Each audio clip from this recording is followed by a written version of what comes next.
myself on stage. I do have a lot of things which I am not able to express throughout whatever I'm feeling, and I would like to do or understand more about that so that I can express myself more when I come on stage. Noted. Now we have Aditi. Aditi, we are just having a round of introductions, and it would be great if you can share what you do and what are your expectations to learn in the next 1 hour from this webinar. So, I am a working professional. I'm currently working. Your voice is breaking a bit. If you can adjust your audio. It's fine now. Or may I change the earphone? No, you may change your earphones. Actually, it's a bit basic from my end. No, just a moment. Till the time we have others in the room. So can we have Ashish? Ashish, can you turn on your video and share a bit about what you do and what you wish to learn from this session?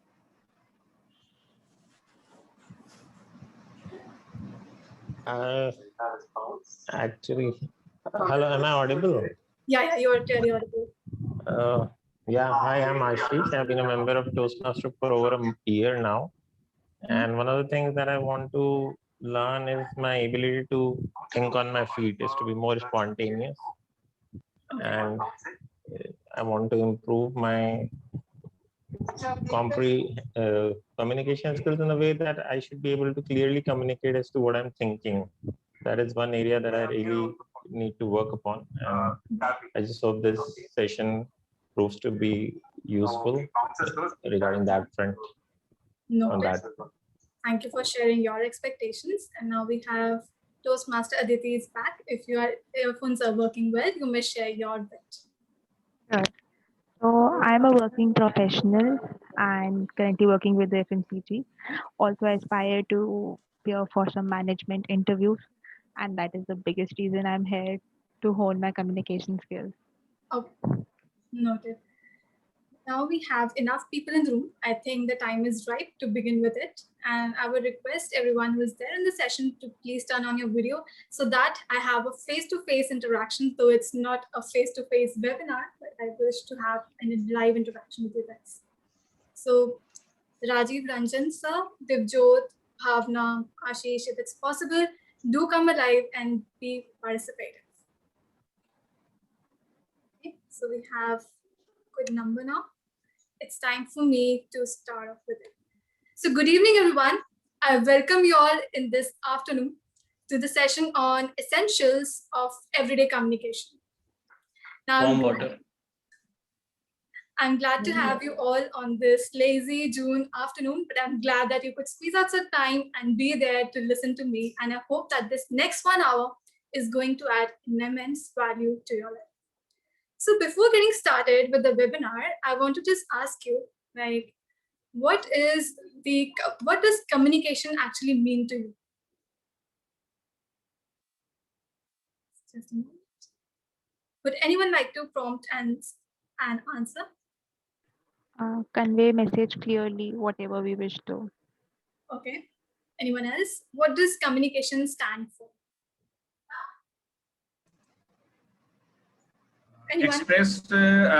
Express our feeling and convey our message clearly. Okay. That's what I mean for the communication. Okay. Noted. Now, communication itself. Passing energy to another person. Passing energy. Very effective.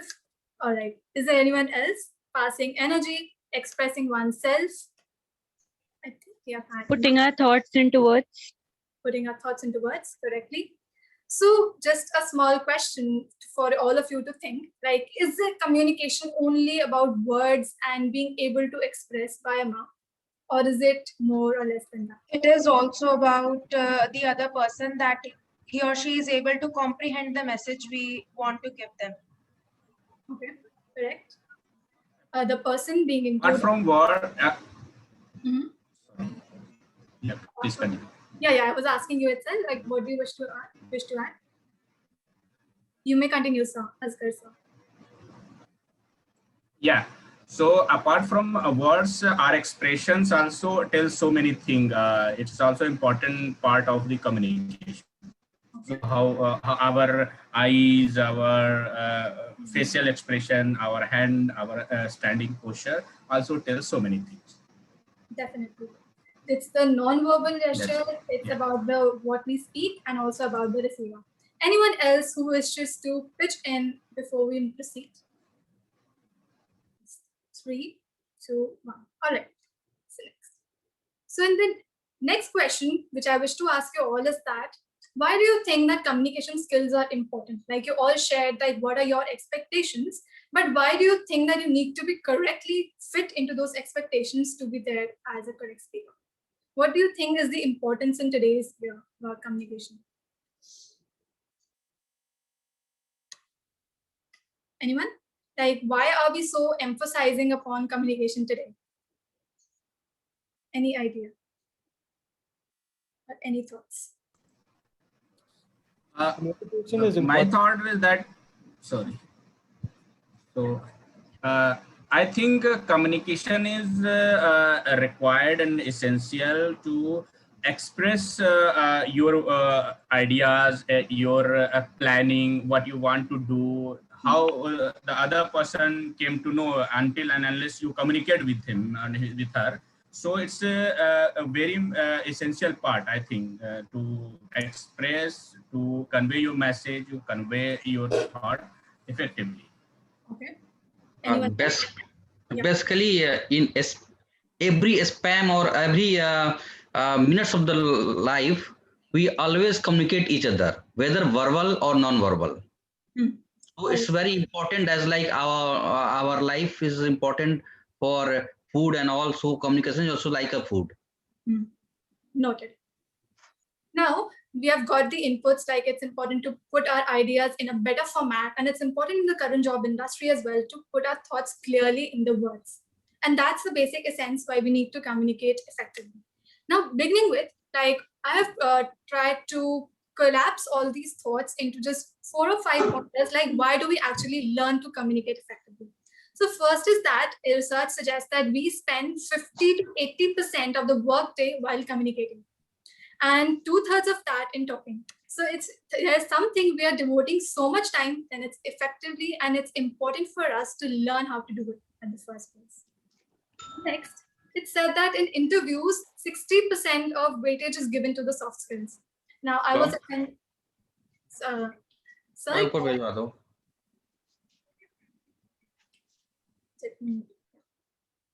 So in interviews, we give over 60% weightage to the interview, because when you go there in front of your employer, the potential employer, you should be able to put your thoughts clearly about what is that you have learned, and to be able to express so that the person can feel confident about your abilities. Next, it's important for us to develop communication because it boosts our confidence and self-esteem. So saying about the confidence, I think that there is a proportional relationship. If I talk about my journey as a communicator, I was initially very shy of facing the public. But what I learned is that after joining Toastmasters for 2 years, I was able to polish my communication, and my confidence level also got boosted up. That's more important, like a give and take relationship between both the ends. And secondly, it's slide to share. Just a moment, there's a lag in the vagaries of the network.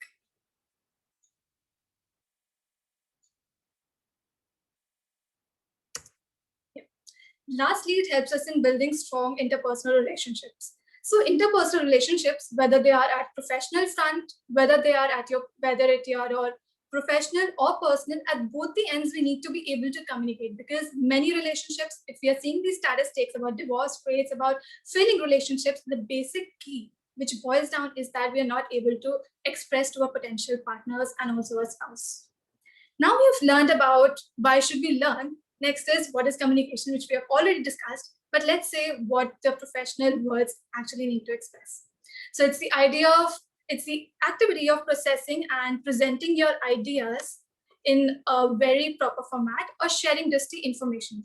So this information can be shared in the form of my words, like the way I'm talking, my hands. If I just say a hi, this hi, the gesture itself is a mode of communication. And moreover, the communication process is perpetual. Even if I'm not speaking, and even if you're not speaking at the moment, the thought process is continuing in your mind, and that itself is a form of communication going on. So fellow communicators, let's proceed forward. Now, types of communication. Now, what is the idea of you all, like, what are the types of communication? Can anyone pitch in, like, what are the different types of communication you're aware of? Anyone? Verbal, written. Okay. Yeah, Body Guneet. language. Body language, correct. Others, if there's any, I can see the raise of hand. You need to speak up because. It's formal and informal as per my textbook of schools. Okay. So textbooks suggest there are various types of communication. So for the ease, let's try to understand what are the basic ones. So on the basis of the communication channel, there can be non-verbal, as we've already discussed about body language. And then there is verbal. So verbal, the word verb itself suggests that it involves some language, some symbols to be put off, and it can be oral. For example, the communication we are having currently, it's an oral verbal communication. It's non-verbal because I'm using my hands. It's also written because there is a PPT in front of you. And based on the silent purpose, I would say it's face-to-face because I'm trying to make a face-to-face connect via this Zoom meeting. And it's more of a semi-formal interaction because I'm trying to pitch in your views and putting in mine so that we have a holistic understanding. So with this, we can say that communication can be verbal, non-verbal, as well as written. Now let's understand, like, what is the structure of communication? Like many people, you were suggesting that there is miscommunication and we are not able to put our ideas across clearly. So why is that the break between the ideas? So first, it's important that we understand, like, what is the actual process and where is the problem arising. So the process of communication starts from a center. So in this format of this webinar, I am the center because I am putting across my views. Got it? And then there is the process of encoding because I'm putting my words in a form of some language and sending a message across, and you being the receiver are able to decode it from your end. Got it? And then what happens is that when you are decoding the message, you are also giving me a feedback. Like, for instance, I'm able to see Toastmaster Aditi doing a sign like this, Toastmaster Ranjan sitting over and staring at the screen. So I'm able to gauge that you are all concentrated, and based on that feedback, I'm again making a message. So this process of cyclical exchange continues in the communication. Now, essentials of everyday communication, like what all I'll be covering in this webinar. First is the active listening. So let's just start interacting a bit more.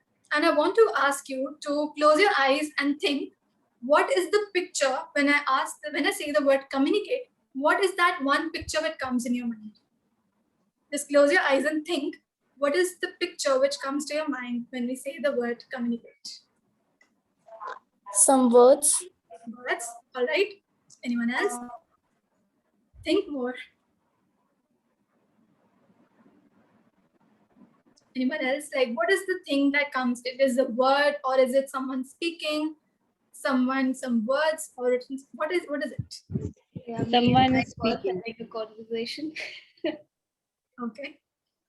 So the point is that we think that communication is just composed of words, verbs, and adjectives, and the way we speak. But actually, the communication process, 45% of the weightage is given to the process of listening. The root cause, which I would analyze for all the miscommunication, arises from one major problem, and that is we do not listen effectively. Now let's see that what is that which makes us feel like there is problem in active listening. Would anyone like to say that what do you mean by actually listening before we move it? What do you mean by listening? Hello. Understanding what the other person is saying. Exactly, it's understanding what the other person says. Very important because we think that listening is just receiving and not understanding. Yes, Nishtha, would you like to add? I think listening is also about presence because if you're not present there and your mind is wandering, you will not able to comprehend or understand anything someone else is speaking. Thank you so much for your inputs.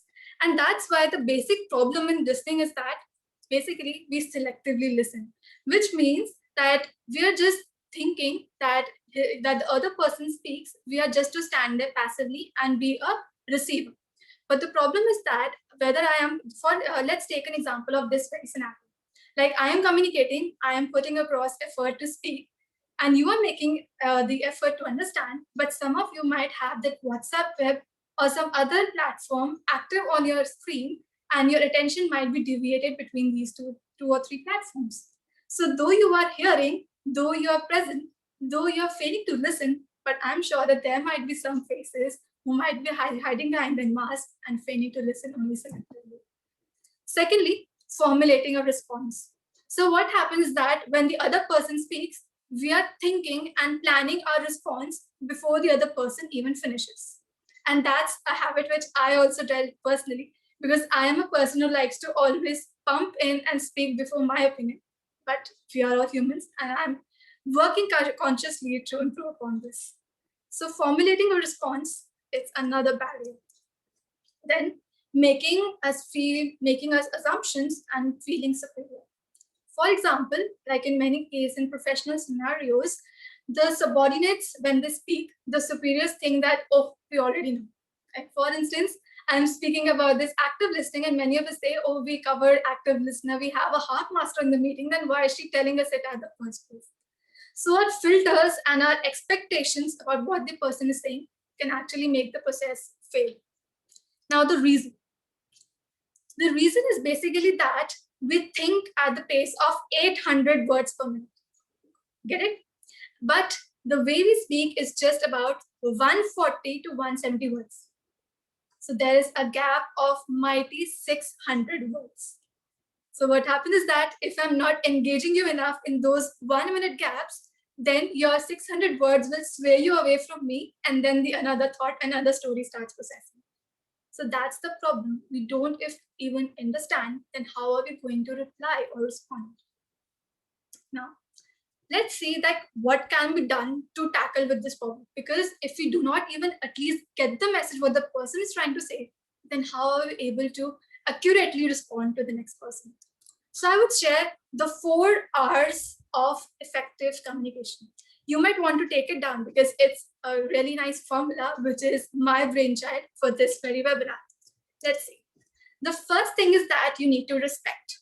Respect the person present before you. So while the other person is speaking, you need to be whole body listener and empathize, for he is putting the effort to actually present you with information. Got it? Secondly, it's important that we receive consciously, as Nishtha just said. Listening is more about understanding and receiving consciously, not just breathing without awareness, but actually listening. And then we need to reflect to understand what the person actually said and make our words clearly formatted. For example, when I have communicated a question to you, you will then first respect, you will then receive, then reflect the response before jumping on to your conclusion. And then lastly, it's the response. Before I go to respond, I want to ask you, what's the difference between a reply and a response? And anyone just pump up the answer. The reply and a response. Just try to brainstorm. Response is wider sense and reply is very concise format. Okay, close but not clear. Anyone else? Thoughtful answer to the question is response, while reply is just for the sake of answering something. Correct. So reply, okay, so we have Nishtha. Nishtha, would you like to pitch in? I didn't hear properly what Harshita said. I think I was going to give the same answer. Okay, no worries. So I'll collectively coalesce the thoughts. So reply is like the acid. We add sulfuric acid to another base and it gives out a reaction. So that's basically a reply. If I poke my finger on your nose, then you will reply and shout out at me. But a response would be to actually plan and think and then give a formulated response. So that's the difference between reflecting, because if we just receive and directly go to respond, then you might end up getting a miscommunication happening there. So this hour of reflection is necessary to respond. And thereafter, we go again to the circle of respect, receive, reflect, and respond. And this is the 4R forward. So are we going correct before we go into the next slide? So can we show a thumbs up if everyone's feeling comfortable with the pace? All right. Thank you. Next is the skill of paraphrasing. Now we have received the message. Sometimes we need to check with the speaker if this is what the person actually wanted to convey. Because we sometimes assume that we have got it correct and we start responding, whereas the speaker meant something completely else. So how do we go with the act of paraphrasing? But before that, can anyone pop up and say that what does paraphrasing mean to them? Like, what do you mean by the word paraphrase? The wording in your own way, something. Correct. Guneet, you may wish to add. You're on mute. Am I audible now? Sorry. So Yeah. paraphrasing means basically, let's say you read something and then change it according to your own understanding into your own words, basically concluding that particular paragraph as per your own understanding. Okay. So putting it in our own words. So paraphrasing can be different from summarizing, in which we try to use our own words and try to imply an understanding. Whereas in paraphrasing, we give a one or a two-liner summary, as Harshita suggested, about what the person actually implied. Let's see what are the correct things. So the focus of the paraphrase should be on what the other person implied rather than what you interpret. Because we are not the ego, the I of ego should be kept aside from paraphrasing and focus on what the speaker wanted to spread, because we are respecting the speaker first. The incorrect way is, I believe that you meant to say was, and the correct one can be, so you're saying that, and you complete the sentence. Or you can put the ownership of the paraphrase on yourself. Like, if I'm hearing you right, or if I understand you clearly, and then you complete. So if you put it in a form of a question, then what happens is that the person becomes less defensive and is more able to correct you if you are wrong. So many times we fail in communication because we just say what we think and we understand and not check with the other person what he actually meant to say. Now, let's move to the pace of speaking. So just test me your general knowledge. Do you know what's the fastest language which is spoken in the world? Fastest spoken language. Just take a wild guess, because that sometimes luck also favors you. Punjabi. Tamil. No, okay. So I'll give you a clue. It's not an Indian language. Punjabi. I think English. No, not English. Anyone else? Chinese, Mandarin. Chinese is quite remarkably the slowest language spoken as per Google. Anyone else? Just Hindi. another wild guess. Hindi. No, I said it's Japanese. Not. Yes, Japanese. Clapping for the one who guessed it, because Japanese is, they speak around 5.24 syllables per minute. Now let's say that why is the speed of speaking more important? Now, as I said, the average rate of thinking is 800 words per minute. The rate of reading is 200 to 250, and the rate of speaking is 140 to 170. Now, those of you in the audience who personally know me, they know that I am a very fast talker. When I speak, people actually have to think that I am speaking at 2x speed. But with the help of last 2 years of effort, I have tried to bring that 2x into 1.5x, but I am still trying to improve. Now, let's see if we are able to speak accurately. I have an activity to plan for all of you. So I need a volunteer who would be able to read this paragraph with me, and let's see if we actually speak at 170 words per minute. So is there anyone who would like to? Okay, Chandrasekhar sir, just let me time your duration and we can begin. So I'll give you exactly 1 minute and you have to read it aloud for us. All right? Okay, 1, Yes. 2, 3, start. Do you think you speak too fast, too slow, or just right? When it comes to public speaking, you shall want to talk at a conversational pace. This rate of speech typically ranges from around 140 to 170 words per minute. If you speak much slower than 140 words per minute, you are probably not speaking fast enough for your audience. You might be putting them to sleep. However, if you speak much faster than 170 words per minute, you could be talking too fast. An audience could have a hard time understanding you. You also need to vary your pace. Is there a network break? Yes. No worries. So the idea you also need to vary your. Sir, I think that stop the time because there's a network break. No worries, we can repeat this activity later at the end. So the basic crux I wanted to do this activity was that this entire paragraph, like it's around 170 words written. It's exactly 170 words. You guys can take a screenshot and practice with it. If you think that you are speaking fast, then it because you are crossing that 1 minute cycle. Like if you are speaking beyond 1 minute, then you need to speak fast. Otherwise, the other person might just go away with the thought of flow. As I suggested, there are 600 word space. And if you are speaking very, very fast and you are crossing like it's around 40 seconds and you're completing this entire thing, then you need to actually slow down. So you can take this screenshot and practice it at your own end. So speaking at a coherent rate is important. That avoid rushing with the words because until you speak very fast, people won't be able to understand it. And that also means that you need to not speak at a lethargic pace or else the people might sleep. And therefore, it's important that you speak at an adequate rate, taking pauses when you want the people to reflect upon your message. Because again, the cycle of 4 hours involves reflecting. And unless and until you respect the listener to comprehend it, we might end up miscommunicating and not able to understand what the person says. Now let's go to the next thing. Now let's do another activity. Raise your right hand. Everyone just raise your right hand. I can't see the video, so I can't even gauge whether you, some of you have raised your right hand. And touch it on your nose. Okay. Has everyone touched their nose? Alright, you may put it down. So the activity was intended to say, while I was asking you to touch your nose, I was touching here. So some of you might be confused, like why am I touching like this when I'm saying you to touch your nose? And that's the importance of actually the non-verbal gestures. If we do not align our hands with our mouth, then we might actually land ourselves in trouble.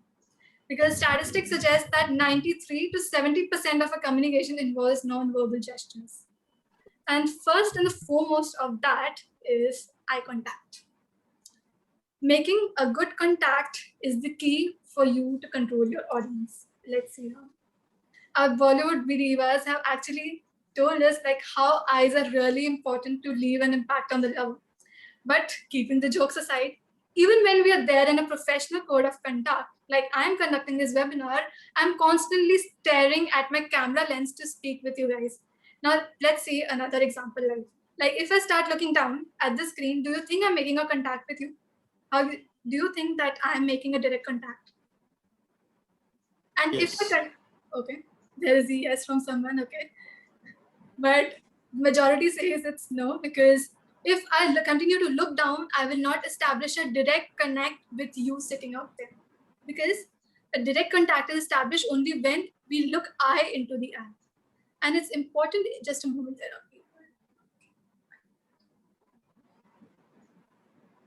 Just a moment there. So first and foremost, it's important to make contact because we need to show off. Let me just share my screen.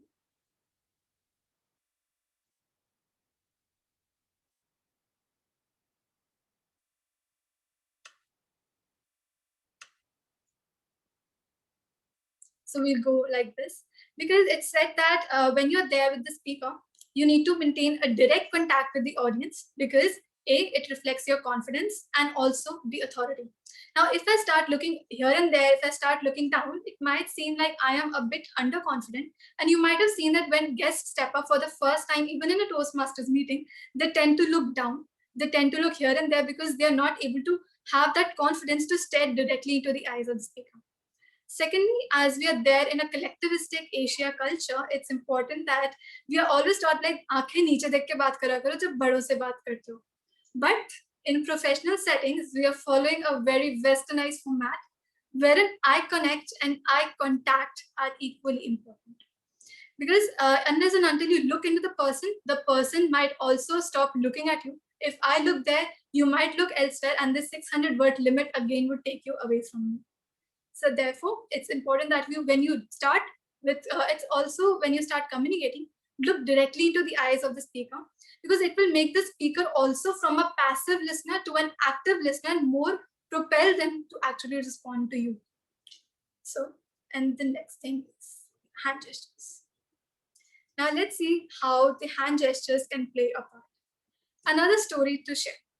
When I first time went to Toastmasters meeting, I would sit there like this and stand in the corner even during the breaks. And I would expect people to come out to me and talk to me because I was a bit shy to go there. But inadvertently, what I was doing is that this gesture blocked someone from even approaching me. If I start communicating like this, I agree with you, and I say that, I agree with you what you're saying, it might subconsciously send a signal that I'm not agreeing with you because my hands are still locked. You need to open your hands while you're speaking because it's like a defensive gesture which you're putting across. So open your hands and speak fluently in the sense like this gesture. And even when you're speaking, like close, open, close, and open. Like opening and clasping is the best gesture for interpersonal interactions. And since we are there in the online setup, it's important that we sit at 1 arm distance and make sure that our hands are completely moving so that the person does not feel like we are hiding something. For instance, if I start my hand look down and I hand it either in my pocket or at my back, you might feel I'm hiding something from you. So it's important you use your hands and communicate with our entire body language visible to the audience. And now the last and the most important thing of the entire webinar, it's about the 3 C's of communication. Now these are really important in the sense like to be able to put our message across in a clear, concise, and a confident manner. So let's start with the first C, and that's clarity. Can anyone in the audience try to pronounce the first word given on the slide, except the people there in TMSL? The first word given in the slide. Let me try to share my screen.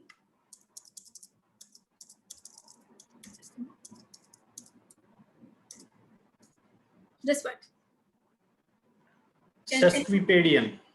Okay, you guessed it correct. It's sesquipedalian. And just think, like here you are saying the word and then also you are thinking about what this word actually means. So it's a polysyllabic word. Now, in the verbal communication, if I use this word in my public speech, how many of you think that the audience would be able to understand what I wish to say? None.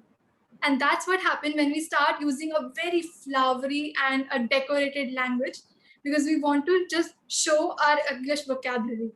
And many of the questions, even in the form which are circulated, people said they want to improve their vocabulary. So instead of working upon your vocabulary, first you need to focus on your grammar structure, which is the basic sentence. And it's even equally fine if you use simple words because idea of communication is not to impress, but to express. So while speaking orally, not writing, I'm not talking about the email writing, I'm talking about oral communication. It's important to put across an idea. So avoid using your jargons. Like I'm a psychology student. If I start using my id, ego, superego, conscious, and all other sorts of psychological jargonized language, you might actually not be able to get me. So simplify your language and focus on the grammar than vocabulary. Vocabulary is important to the extent you are aware of where to use it correctly. And lastly, is the use of crutch words. Now, crutch words like I know, we even have an R counter to actually note them the use. It's because when a person uses these crutch words too much, we start counting them instead of focusing upon the message. And I know that many of you must have counted by now one professor or a job or a professional or a colleague who actually uses this. And instead of you focusing on the message, we start counting the R's and M's. So a fun fact about how you can improve is it said that if you drink 19 jars of beer, then you actually stop using any of these words. So the idea is not you have to drink the beer. It's important that you stop being self-conscious. Self-conscious in the sense that don't be afraid of using these words, but actually avoid the usage by first identifying where we use them and then start noting down how many times you use them and start becoming more prepared. This preparedness is sufficient for your public speech, but in face-to-face interactions, just take or a minute or like even a second or two to think of your message and then speak. Because we use these words when there is a gap between thought and execution. So this gap can be covered if we think before we speak. And then it's concise. Let me ask another question which HRs generally ask the employees. So let me ask, whom do I choose? Ashish, let me ask you the first question. What are your interests, Ashish? My interest is cooking, running, cycling. Okay. And if I may intrude, what are your hobbies? Okay, what are my hobbies? Okay, what are my hobbies? Interest and hobbies. Okay, cooking is my hobby. Running is more of an interest. Okay. And public speaking is also more of a hobby. Okay. Getting it. So thank you, Ashish, for your inputs. Though I'll be using your example, it never ever means that I am demeaning or insulting anyone in this room. Just point is that I wish to communicate is that we need to understand the question before we reply in clear and concise terms. Because interest is an activity we just deviate from our hobby. Hobbies do which we do for leisure, like painting, dancing, cooking. Interest, for example, if I'm a psychology student, my interest can be public speaking, positive psychology, or something of that sort, which is short term and can dissipate in short span of time. So the point to be concise in communication is very important, because many times we land up in our interviews and we go on speaking and beating around the bush, either because we don't understand the question, like it happened just now, that we just received the question and we went on replying rather than the hour of reflecting. And secondly, speak to the point. Like I do have this habit, like even when I go for the vivas, I have been trained to speak as much as I have. But the point is to speak to the point and not speak unnecessary words. Even when you are communicating something, it has to be concise and to the point so that the person does not waste time in deciphering what you actually wanted to say. It's important for us to be smart rather than a hard worker. And last is the C of confidence. Wearing confidence in walk and talk. Now, I was quite surprised to see, like, when I received the forms, many of you wanted to be more confident. And you asked me, like, how do we actually remove this shyness of speaking in front of the public? But do you know, like, if I'm speaking today as a confident speaker, peering into the eyes and into the lens of the camera, it's because of the practice I've put in. You won't believe I was the person who would sit in last in the class and never raise a hand even to answer the question asked by the teacher, because I wasn't confident of myself. But when I joined Toastmasters, I was given this post of VP Education. I had to call in people and explain them about the roles which they had to take. I had to communicate. So this practice has actually brought the confidence of what I am today. So it's the practice which is the key. Like more you do, the more you get it. So how you can start with building confidence in communication. So first is speak at an appropriate volume. Like those of you who have seen me speaking at a physical stand-up, like in case of a physical meeting, I tend to have a very low volume. Like I have to sometimes repeat myself twice. And this is because A, we are underconfident, and B, because we have a lower pitch. So if your pitch is lower, try to raise it. There are many breathing exercises which you can use to raise your pitch so that you can be at least audible to the other end. Then secondly, it's important to make a contact. I emphasized this earlier. I would say whenever you look into someone's eye and speak, the person actually thinks that you are confident with your stand. And moreover, they feel more ready to respond and respect you in return. So initially, it might seem a bit weird, but once you start practicing, it will become a habit. For instance, if you want to speak confidently in a public platform like this in a webinar, you can paste a sticker next to your camera lens and look at it so that you do not get deviated from the screen actually. Then next is have a welcoming appearance and demeanor. So don't stand level like this or hide your hands behind your back. The key is to move your hands and have a pleasing demeanor, like dress well and have a gentle smile on your face and be welcoming to the people. Because no one likes to approach a person who is very remorseful and not appealing at the very first instinct. So be confident, and this confidence also comes the way you dress up and way you portray yourself. So stand straight with your shoulders erect and hands moving and looking directly into the camera lens and speaking. Lastly, practice, practice, practice. The best way to face your fear is to face it. If you think you are not good at communication, just try to call up a friend and speak as if you are speaking to someone whom you are expecting to speak. For instance, you can have demo interviews. You can have random group discussion with your friends to improve your impromptu communication and the way you collapse and coalesce your thoughts. And that will bring you at a broader stage to be able to succeed whenever it's needed. And now it's time that we raise our skills. Now it's important that you focus because I will give you one formula which you can ace in all the interpersonal communications. So first is B, effective body language. Second, the 4 R's of respect, receive, reflect, respond. A, it's for active listening. Don't just hear, listen. Be conscious and aware. The C, the 3 C's of clarity, conciseness, confidence. And last is for making a good eye contact. And that's my brace formula if you want to ace at any communication. And lastly, I will leave you with a thought. Communication is just like music, where words are the lyrics, body language is the tune, and together they create a melody. This melody becomes mellifluous when the musician tunes the music, pleasant to the ears of the masses. And the writer is none other than the one standing before you. And with this note, I end my screen and I open the stage for a healthy discussion.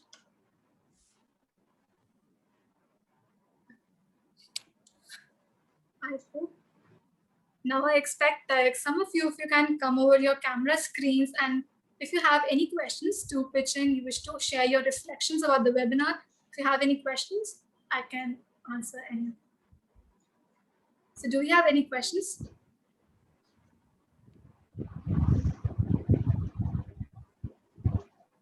Any questions? Yeah, hi Manya. I have. Okay. Hi Manya. Yeah. It's a great presentation.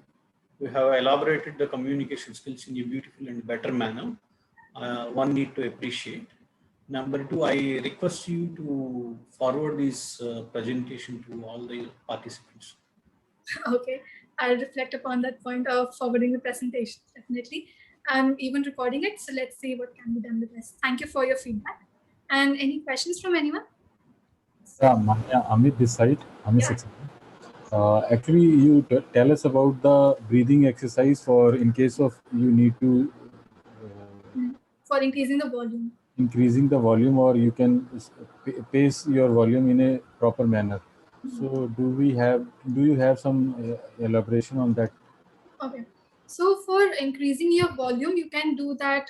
Firstly, it's about actually where volume comes from. It's a very complex structure in itself, like voice modulation. It comes from the length of your vocal cords. So your vocal cords don't open properly when you speak, and that's the basic reason.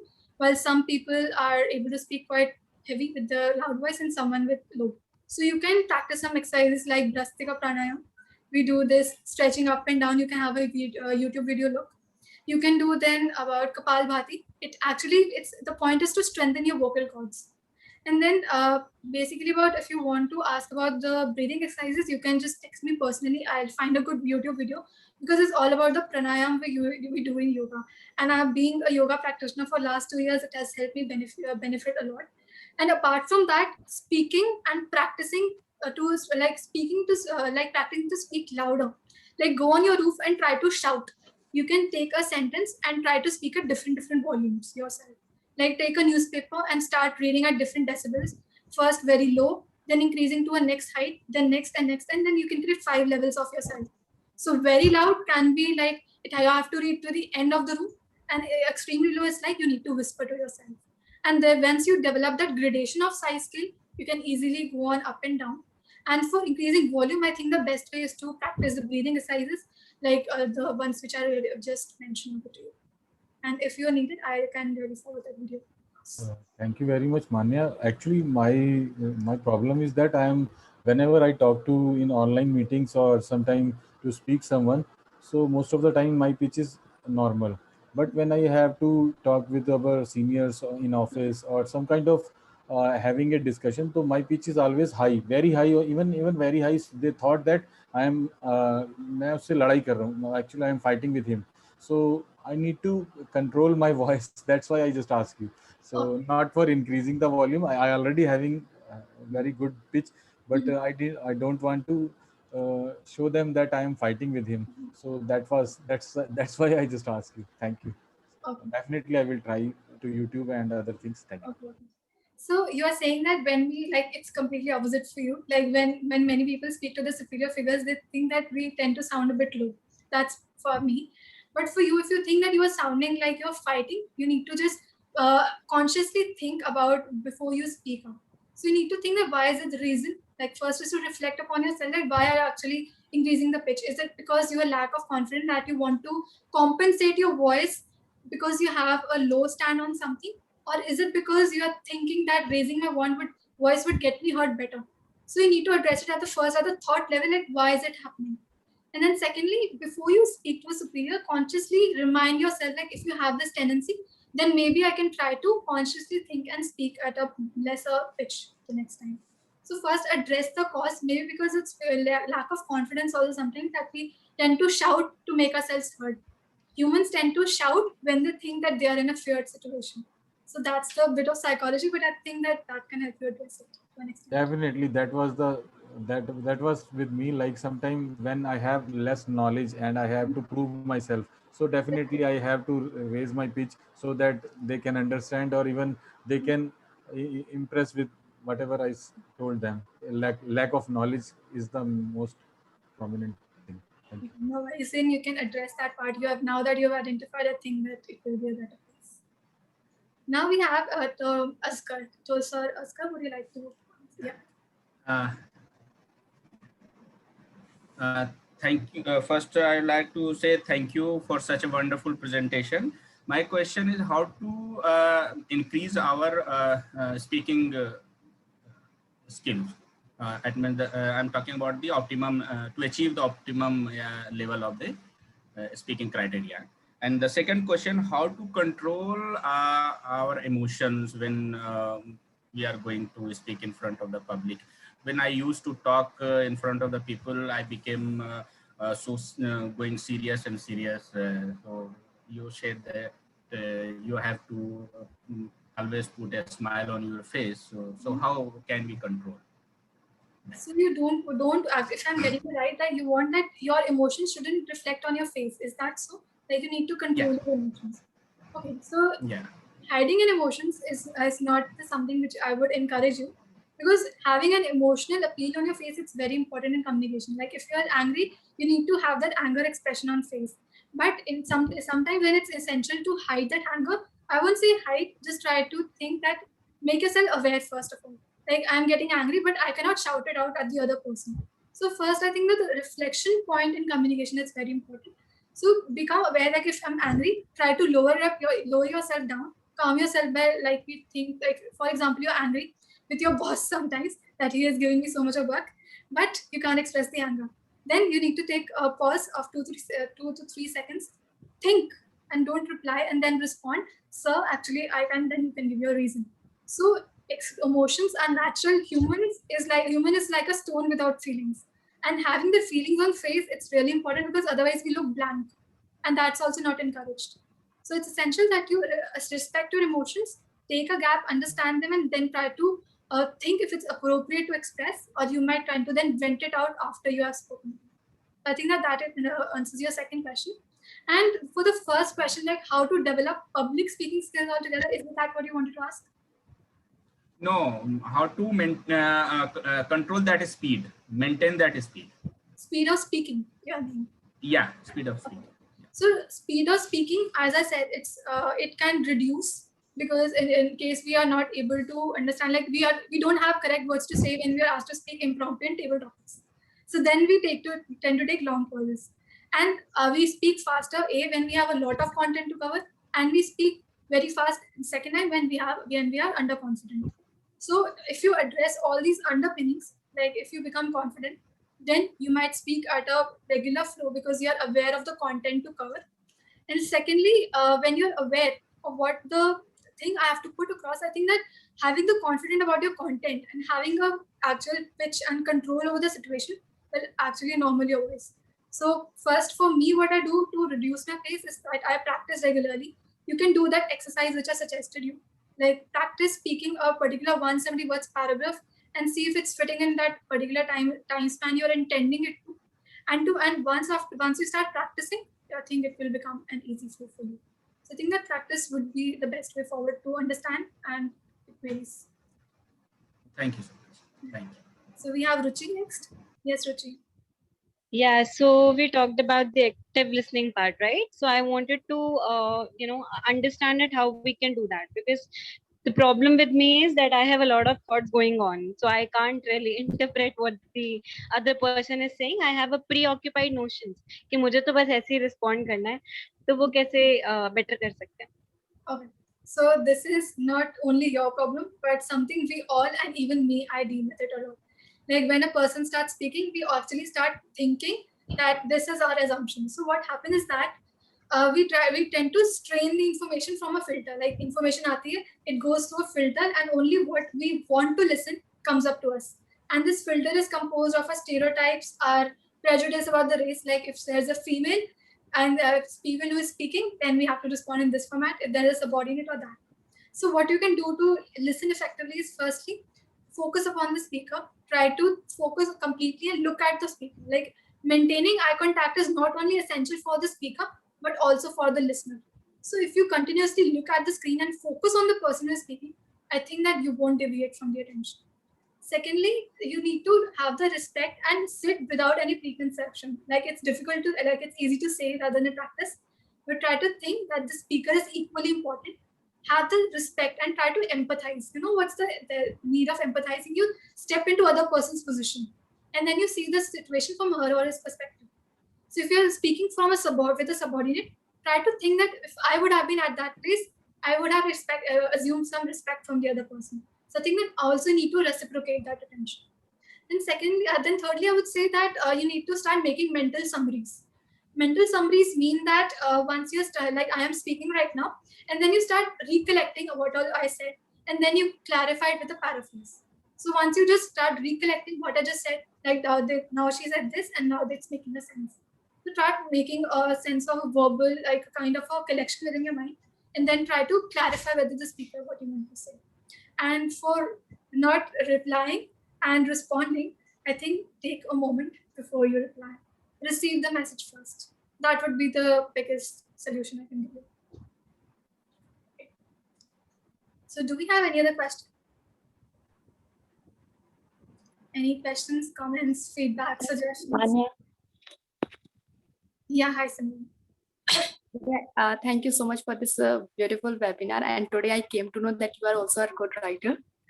So, so Manya, I have questioned that whenever I am asked any question, so I am unable to think that much beautifully as my competitors think. So, what to do in these situations? Okay, so you are intending towards impromptu speaking, Simran? Like yes. Okay. Yes. So impromptu speaking, I think that again, you might be thinking that why am I saying so much about practice, but I think that this is what I have actually built upon my treasure around. So when it comes to impromptu speaking, like when we are asked some questions in an interview, you need to first get the question and think about what you know. So instead of competing with someone like they are using such words, they are saying with such ideas, speak what you think about at that particular point. Like I did recently participated in the district contest. It's important, I think, to speak from your heart and what you think is correctly suited for that particular situation, rather than thinking that your competitors think different. Because no two brains are the same and no two brains can speak the same. That's the key. We need to get registered firstly. And to get better at impromptu speaking, like for interviews, like many of you are preparing for the MBA, your CAT examinations, I think that reading is one habit which has helped me address this issue. Like if I'm asked a random question about general knowledge also, or something about my thoughts about dreaming, my thoughts about this particular issue, I think that reading well and then being aware of these issues would have this information fresh in mind. And then when you go on stage, you will be already confident and not even think before stuttering at the very first place. So I think that preparing, reading a lot, and then practicing. The more you think, like you can every morning you can get up and give yourself 2 to 3 questions to practice. And the more you practice this thought coming and speaking, then you will be getting better at it. Because the lag is when we think and then we speak. So this process, the connection is developed with practice. So read more and try to practice more of this so to get it better. And for impromptu speaking skills, I think that I'll have another webinar altogether. Okay. So do we have any other questions? Any question from anyone? I think we are done with it. So one last question I would like to discuss, if you are all ready to have your ears open. Like one issue which we all face in communication. If you are guys are willing to, or maybe we can even end it. So should I share? Like I want to. So one of the questions I received in this form was that in communication we often face this dilemma of how to say no effectively. Right, that's the very important question. Like how we always tend to agree. We sometimes fail कि हम no कैसे बोले किसी के request में. So how many of you are actually face that dilemma so that I will able to address it better if I know if you are actually faced.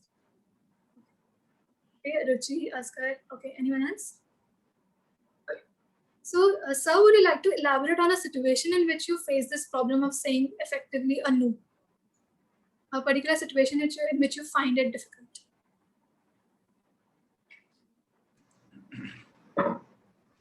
Yeah. Yeah. So, yeah. I was asking you, like, do you face?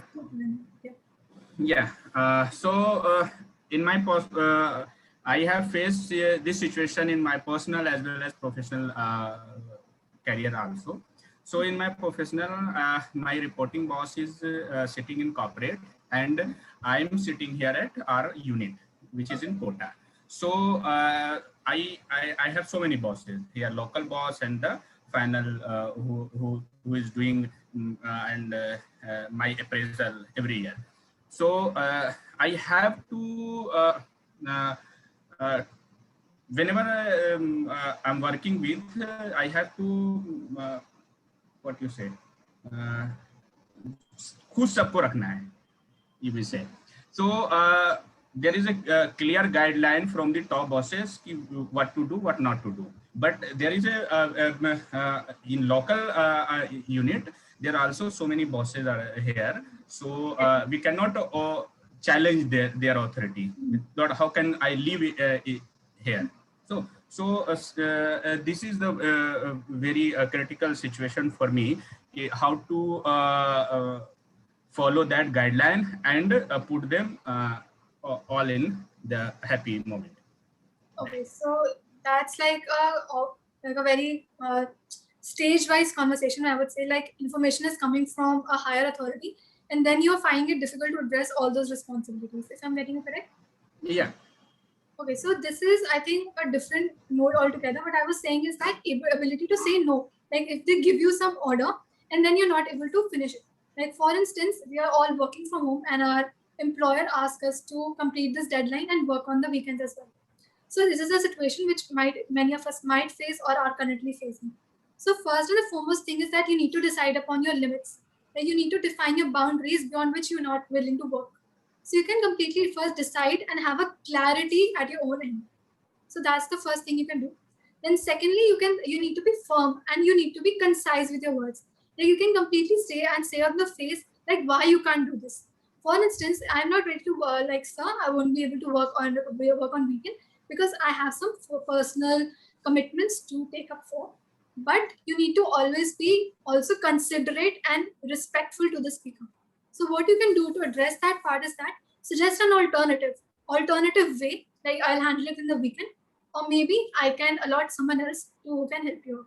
Because we need to maintain the relationship with the superiors, whether they are sitting in different locations, whether they are upper in the ladder of corporates, we need to be respectful of the person's position as well, and we do not lose our job. And lastly, we need to also be confident when we say, like if you're very low pitched, you say, I won't be able to do this, then the person might actually put a force and then you will agree. So be concise, clear, and confidently state your stand. And this all comes when you are clear and crisp with your own stand at the very first place. So I think that in daily life situations, just try to be confident of yourself first and then put it across your message. And that would be a much easier game for you. So I think that saying no, I think was one question which I found interesting. Hey, Manya, can I add something to it? At least in my professional career, what I've seen it actually, like, I face a similar situation, but something which actually helped me, it was a revelation within my team, and also like when I used to work with my bosses. I think the tendency to assume that I don't have an authority to say no somewhere, right? So I think what we notice, like as humans, we have that tendency. We assume that hierarchy. We assume that bosses are superior. We assume that subordinates have to do it. I think it's always good to just overcome it. Just speak up. I think magic happens there. And you realize that person is actually empathetic to you. He understands. It's just that people just assume and don't speak up. So I would just urge, like, important to speak up. All right. Thank you for your inputs, Rishu. And actually, it's a very important point is that we all are humans. And it's equally important to say yes, because yes cannot be understood without a no. So saying no sometimes and saying yes sometimes would actually make a huge balance. So it's completely important that we understand that behind that superior wala title, there is a human being who is sitting there. And if you are truthful with your stand, I think the game becomes much more clear. So are there any more questions or comments? Or do you have anything which you wish to add? Or reflections, or wish you add also, because being a student myself, I might not have actually developed into that corporate wala scene, but I think that I have managed to give you insights to ace the everyday communication barriers. So with this, I end my presentation. And if people can come over the camera, I wish to take a screenshot as a memoir that I conduct a webinar actually. So Sanchit, Abhishek, Yashika, Supamda, Rishu, if it's possible for you guys, can you please come on for a picture? It will be a good, impactful thing. So Yashika, Supam, Abhishek, Geet. Okay, Rishu, no worries. So I'll wait for 3 more seconds and then we make a screenshot. So 3, 2, 1. So can we say communicate loudly and raise our hands? So communicate and then I'll take a screenshot. So 3, 2, 1. Communicate. Communicate. Yeah. Thank you so much. And I am glad that you could squeeze out time on this heavy, lazy afternoon and actually devote time for listening to me patiently and being such a lively audience. So I'll be sending across a feedback form for you all. It would be great if you can provide your honest feedback so that I can improve upon the qualities and present you much better thing next time. So have a good day and thank you for your time. Bye-bye. Thank you. Thank you.